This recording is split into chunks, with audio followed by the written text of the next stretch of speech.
So, not great news. Last time after I did the front brakes, I took it out for a drive. It's driving great. And then I pulled it back in and I realized there was coolant on the ground. Not a good sign. It's holding temp at 190, which is good, but it was clearly bubbling out of the reservoir here. So that indicates one of two things on this car. It's either the EGR cooler has a small leak and exhaust gas is getting in and mixing with the coolant, which is causing it to boil over, or it needs a head gasket, which is doing the same thing, just in a different way. Exhaust gas is getting in, it's mixing. So yeah.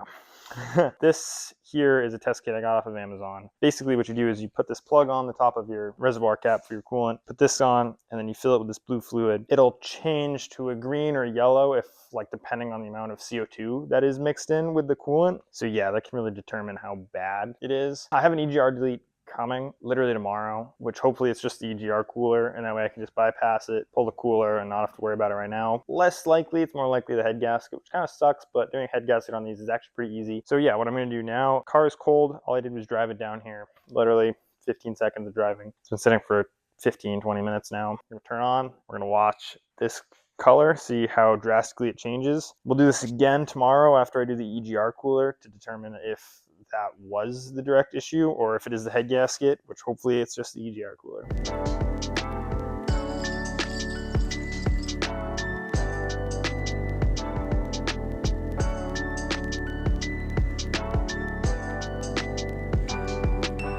So as you can see, after about a minute, 2 minutes of idling from cold, went from blue to yellow. So it's definitely got a leak of some sort. Hopefully EGR. You know, this car's got 270,000 miles. Needs a head gasket. That's whatever. So yeah, we'll see how that goes. Anyways, for today, I'm going to be doing the rear brakes because I didn't do them the other day.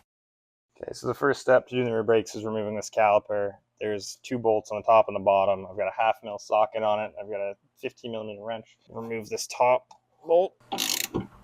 If I can. Yep. Got that loose. Yep.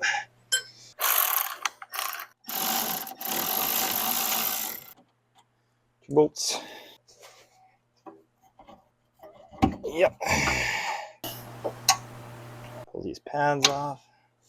So to get this caliper out of my way and keep it from dangling, I grabbed a couple zip ties. I'm just going to zip tie it back. Ooh, scratch up my new shock, which is great. Sometimes you just fight stupid stuff.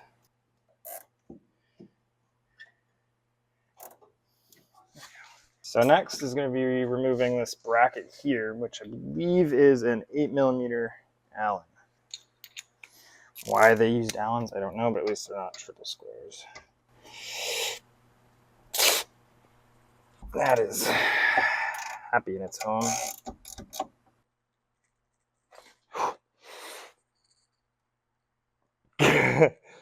Holy smokes. So I grabbed some penetrating oil. It's called Torque CB. It's from Kimball Midwest. This stuff is probably the best penetrating oil I've ever used. So I'm just going to spray it generously on the back. These bolts. Oh yeah.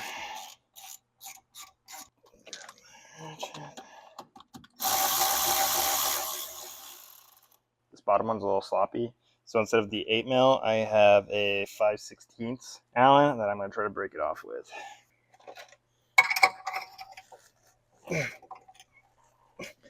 Persuasion.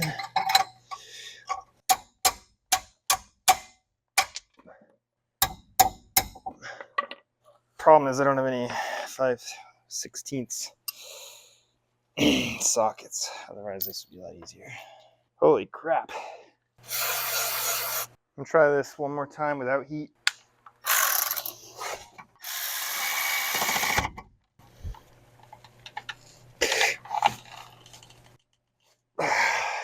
Jeez. Holy crap.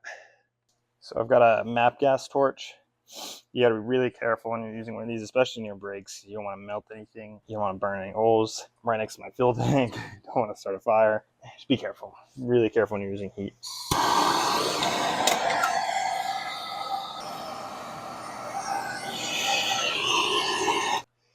Very careful not to touch that now. Fudge.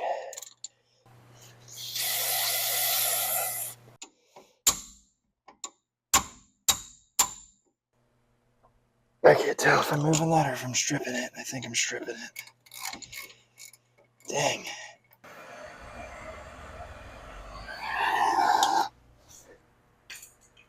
Come on. Oh, frick, I just burned my finger. Some stuff just kicks your butt. Got our impact hammer here. Pull the screw out.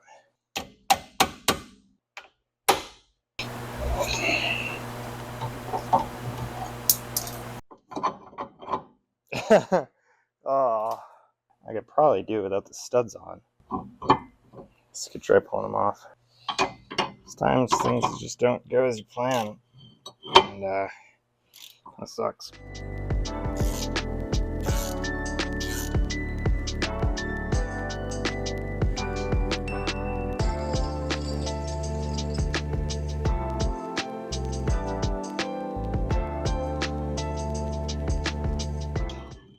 Oh!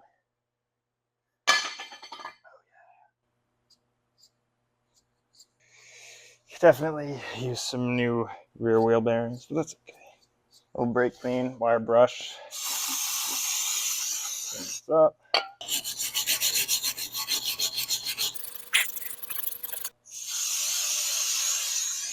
Rear driver's side. It's on this way. Brake clean.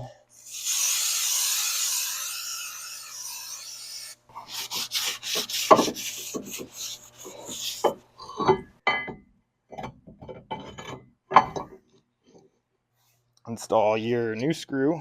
You can potentially, if it's in good shape, reuse the old one, but you'd rather replace it. There we go. I'm not going to do it all the way just because I got to line these up again. I'm going to go clean these ends off in my wire wheel before I reinstall them. 5 minutes later. On my red thread lock again. Throw a little dollop on the end.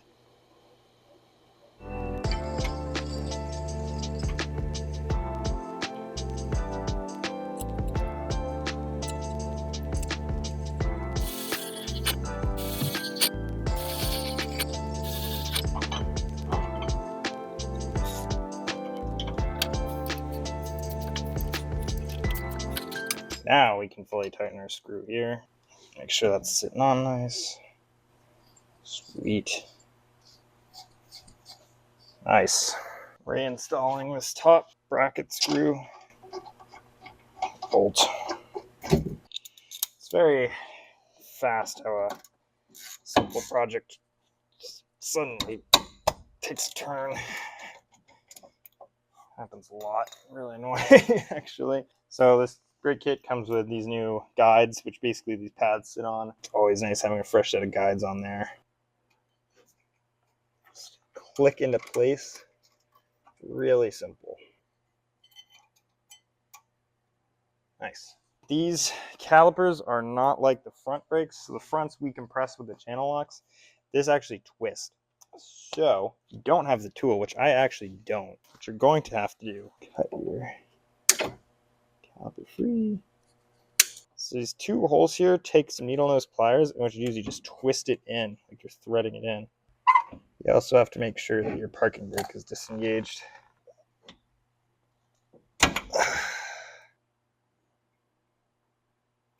little bit of brake grease where these pads sit on. Slide your new pads in.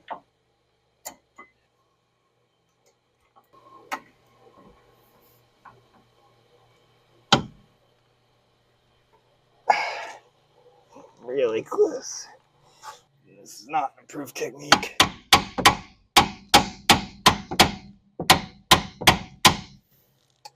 Clearly.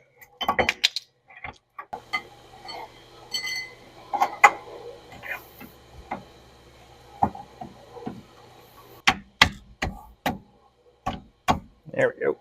Take our bolts. Put those in. Start throwing those in with your hand. And then that was the 1/2 inch. Back.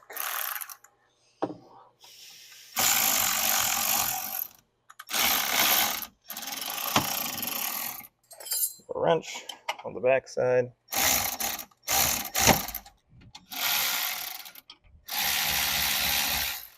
There we go.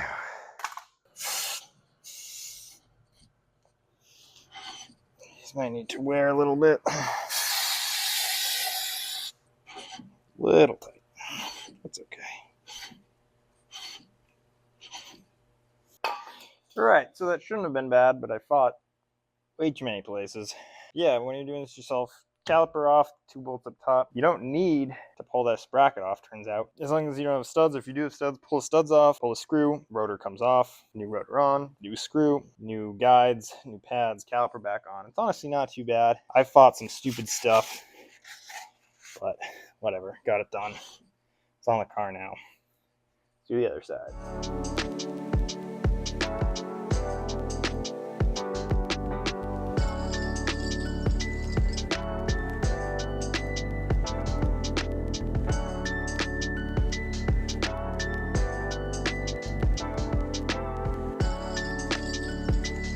All right, so that was doing rear brakes. They still have complications with rear. As you can see, you can do the rotors without pulling that whole bracket off, which is actually really convenient. You do have studs, just pull the studs off. Next video will be the EGR delete. That comes in literally tomorrow, so I'll probably actually do that tomorrow. I'm not sure when this video will come out, but yeah, that's the brakes. We will have done suspension and brakes at this point, EGR, next video. And that'll determine my coolant issue. If the EGR delete fixes it, which I hope it does, then we'll move on to the shifter and probably get exhaust and whatnot. If it doesn't, then head gasket. I will literally, after I finish doing the EGR delete, if it's still doing it, I will be ordering a full head gasket, timing belt, water pump kit. That'll be a big video. That's a lot of work. Never done one on these before, but from what I've heard and what I've seen, it doesn't look too bad. So I'm gonna be doing it for you guys and for me, obviously, so I can actually drive this thing. I've had it for almost a month now and I've driven it all of couple miles down the road. That's the brakes. Hopefully you guys took away something from this. They're honestly really easy. The fronts are super easy. The rears are genuinely easy. And now they're on and they look sweet. I mean, you can barely see them through these wheels, but nice and new. Nice and new. Same process goes for the rear. I'm gonna go drive it now. Hopefully not overheat. Do some hard braking, just brake them in, go from there. See you guys in the next one.